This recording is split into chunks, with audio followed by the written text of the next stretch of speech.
Back in 1994, Subaru had the brilliant idea of taking the legacy wagon, jacking it up on a raised suspension, and calling it a crossover. The so-called Outback sold 200,000 units. Now, 2 million units later, we meet the 6th generation. Now, the 2020 Subaru Outback's mission hasn't changed very much, but this is a completely different vehicle than it was 25 years ago. Let's hop behind the wheel and see what's new.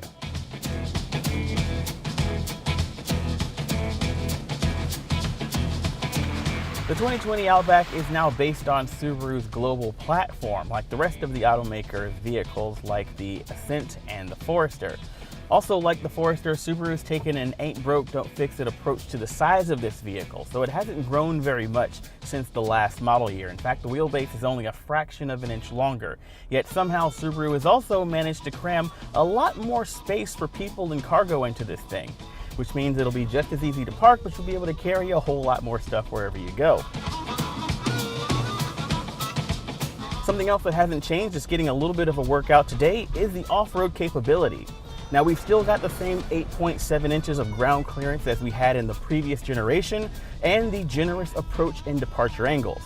That, combined with Subaru's standard symmetrical all-wheel drive system, kind of the whole point of this brand, and the X-Mode off-road programming, means that we're making short work of this HEV trail we're tackling today. Now, under the hood, we've got a 2.5-liter Boxer 4-cylinder engine. That's an all-new engine for 2020. It's naturally aspirated and features direct injection. It makes 184 horsepower, 176 pound-feet of torque, and fuel economy is better than before.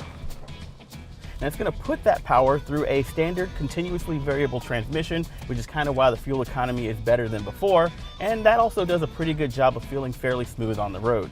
Speaking of the road, the on-road performance is actually also a little bit better.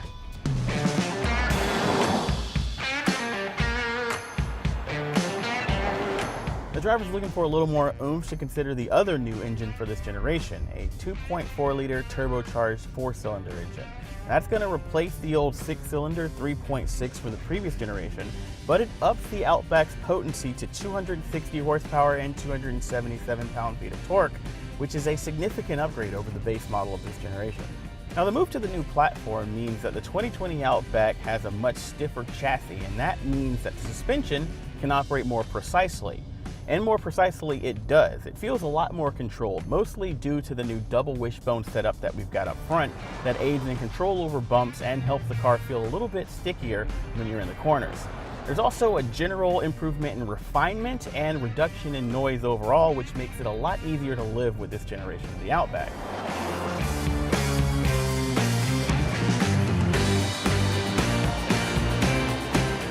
Now, speaking of being easier to live with, there's a lot of new technology in the dashboard of this generation of the Outback, starting with this massive 11-inch touchscreen in the dashboard. It's got a vertical orientation, and it's powered by the newest generation of Subaru's Starlink infotainment and telematics software.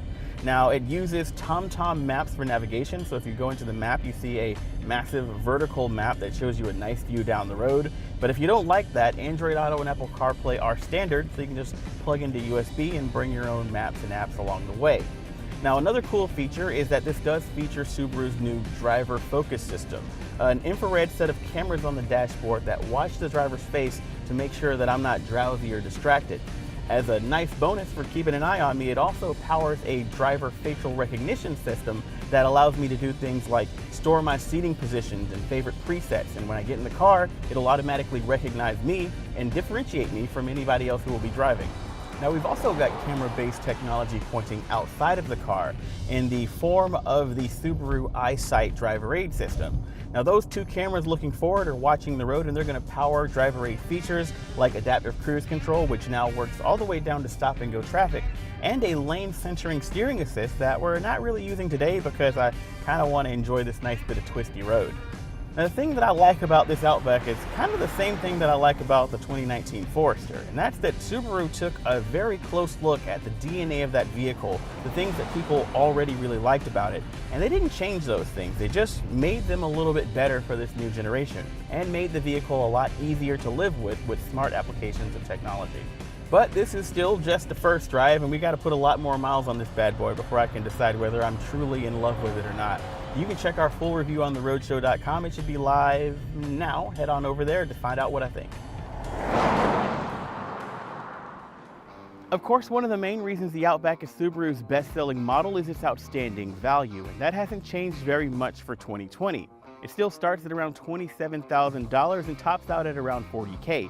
And with more features, more space, and more safety than before, it's an even better value.